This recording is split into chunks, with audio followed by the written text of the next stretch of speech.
সংবাদ। আসসালামু আলাইকুম। সন্ধে ৭টা, বাংলাদেশ বেতার, রাজশাহী। স্থানীয় সংবাদ পড়ছি লতিফা তাহিরা খাতুন ইতি। সমাজে নানা প্রতিকূলতা, বৈষম্য ও চ্যালেঞ্জ অতিক্রম করে যারা নিজেদের অদম্য সাহস ও কর্মদক্ষতার মাধ্যমে শক্ত অবস্থান গড়ে তুলেছেন তাদেরই বলা হয় অদম্য নারী। নারীর অগ্রযাত্রা ও সক্ষমতাকে স্বীকৃতি দিতে এবছর রাজশাহী বিভাগে প্রথমবারের মতো শুরু হয়েছে অদম্য নারী পুরস্কার কার্যক্রম। আজ জেলা শিল্পকলা একাডেমি মিলনায়তনে আয়োজিত সংবর্ধনা অনুষ্ঠানে 5টি ক্যাটাগরিতে 40 জন নারীকে অদম্য নারী হিসেবে সম্মাননা প্রদান করা হয়। বিভাগীয় পর্যায়ে মোট 40 জন অংশগ্রহণকারীর মধ্য থেকে 10 জনকে চূড়ান্ত তালিকায় অন্তর্ভুক্ত করা হয়। তাদের মধ্য থেকে 5 জনকে বিভাগীয় সেরা অদম্য নারী ঘোষণা করা হয়। বিজয়ীরা হলেন শিক্ষা ও চাকুরি ক্ষেত্রে সাফল্য অর্জনকারী নারী ক্যাটাগরিতে বগুড়ার শেরপুর উপজেলার রিজু তামান্না, সমাজ উন্নয়নে অসামান্য অবদান ক্যাটাগরিতে চাঁপাইনবাবগঞ্জের শিবগঞ্জ উপজেলার সোমাইয়া ইসলাম, বিভাগীয় পর্যায়ে অর্থনৈতিকভাবে সাফল্য অর্জনকারী নারী ক্যাটাগরিতে পাবনা সদর উপজেলার মোস্তামত লতা খাতুন, সফল জননী নারী ক্যাটাগরিতে রাজশাহীর মোহনপুর উপজেলার রাশেদা বেগম এবং নির্যাতনের বিভীষিকা কাটিয়ে নতুন উদ্যমে জীবন শুরু করা নারী ক্যাটাগরিতে চারঘাট উপজেলার রাজিয়া খাতুন। অনুষ্ঠানে প্রধান অতিথি হিসেবে উপস্থিত ছিলেন রাজশাহী বিভাগীয় কমিশনার ড আ.ন.ম বজলুর রশিদ। তিনি তার বক্তব্যে বলেন, নারীরা আজ শুধু পরিবার নয়, রাষ্ট্র ও সমাজ গঠনের অন্যতম চালিকা শক্তি। প্রতিকূলতা পেরিয়ে যারা এগিয়ে চলেছেন তাদের স্বীকৃতি দেওয়া মানে পুরো সমাজকে এগিয়ে নেওয়া। অদম্য নারীদের এই সম্মাননা আগামী প্রজন্মের জন্য অনুপ্রেরণা হয়ে থাকবে। নাটোর পৌরসভার উন্নয়ন পরিকল্পনা প্রণয়নে দিনব্যাপী কর্মশালা অনুষ্ঠিত হয়েছে।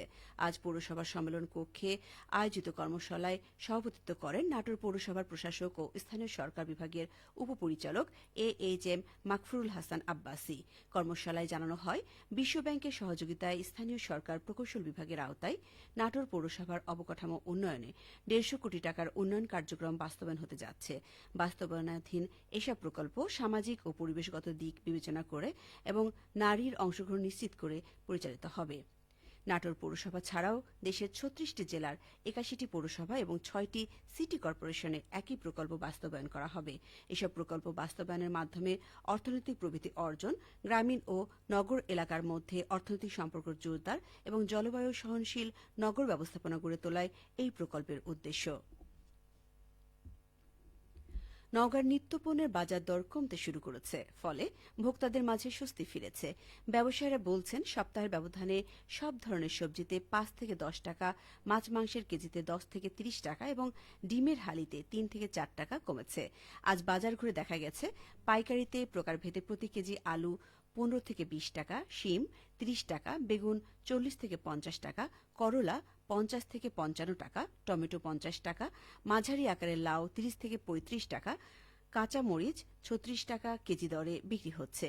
এছাড়া প্রতি কেজি শসায় 15 থেকে 20 টাকা কমে 80 টাকায় এবং প্রতি হালি লেবু 40 টাকায় বিক্রি হচ্ছে। নওগাঁ কৃষি সম্প্রসারণ অধিদপ্তরের উপপরিচালক হুমায়রা মণ্ডল জানিয়েছেন, নওগাঁ জেলায় প্রায় 30,000 হেক্টর জমিতে সবজি চাষ হচ্ছে।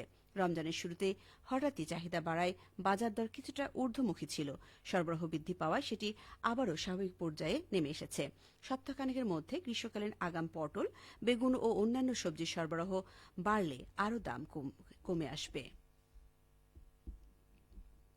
সিরাজগঞ্জের রায়গঞ্জ উপজেলার কৃষিজমির উপরিভাগের মাটি কেটে বিক্রির দায়ে 14 জনকে কারাদণ্ড দিয়েছে ভ্রাম্যমাণ আদালত। এই সময় 7টি ডাম্প ট্রাক জব্দ করা হয়। আজ সহকারী কমিশনার ভূমি মাসুদ রানা ভ্রাম্যমাণ আদালতে তাদের কারাদণ্ড দেন। মাসুদ রানা বলেন, ভ্রাম্যমাণ আদালতে 12 জনকে 2 মাস করে, একজনকে 4 মাস এবং একজনকে 1 মাস করে মোট 14 জনকে কারাদণ্ড দেওয়া হয়েছে।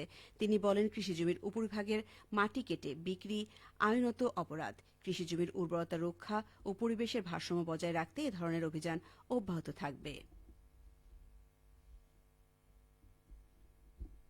সবশেষে আবহাওয়া।